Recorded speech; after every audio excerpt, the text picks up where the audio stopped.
अस्सलामुअलैकुम की हाल है सारे दोस्तों भाइयों ठीक हो। लो जी वीरो शौक करो माशाल्लाह दो जोड़े जे रामपुरी ठीक हो गया लगे हुए जोड़े जे पहली फीमेल जे माशाल्लाह शौक कर सकने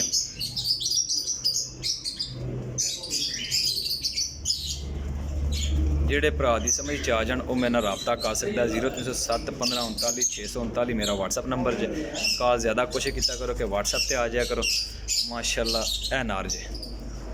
ज़रा छड़ के तुहानू शौक कराने इंशाल्लाह मज़ा आएगा दोस्तों माशाल्लाह ठीक हो गया छो ए फीमेल जे चलो ए नार जे माशाल्लाह जी शौक कर लो लो जी शौक करो माशाल्लाह अंडे बच्चे की गारंटी जे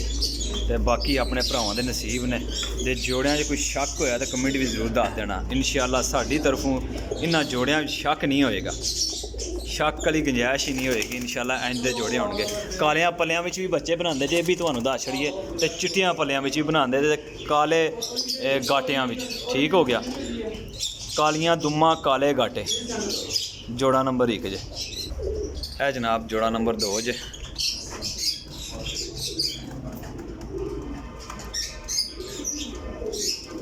माशाल्लाह जी क्या बात है नर कालियां पलियां जे मादी चिट्टियां पलियां च ए फीमेल छड़ दो जी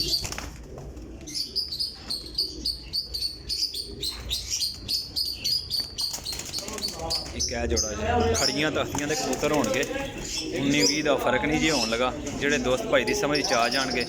वो मेरा भरा मेरे नाल जरूर रब्ता कर सकता लोकेशन सरायर मगीर जे कारगो आल पाकिस्तान जे ठीक है कारगो आल पाकिस्तान जे वेख लो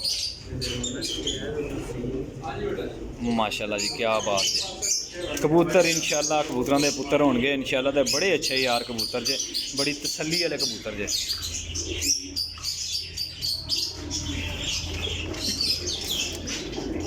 जोड़े नंबर 2 का शौक करवाना पे तुहानू यह जोड़ा नंबर 1 सी है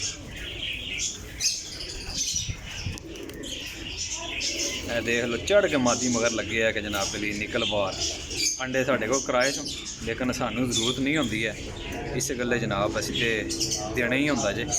चंगा होवे मंदा होवे जिहो जिहा होवन असी ते इंशाल्लाह दे छड़दे जे लोकेशन सरार में गए कोई भाई आके तसल्ली करके लेना चाहे तो बिस्मिल्लाह भाई जान इंशाल्लाह कबूतर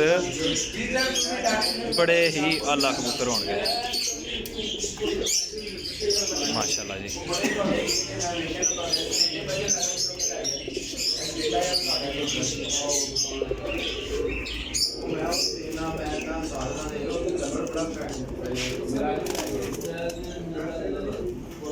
आ जाते हैं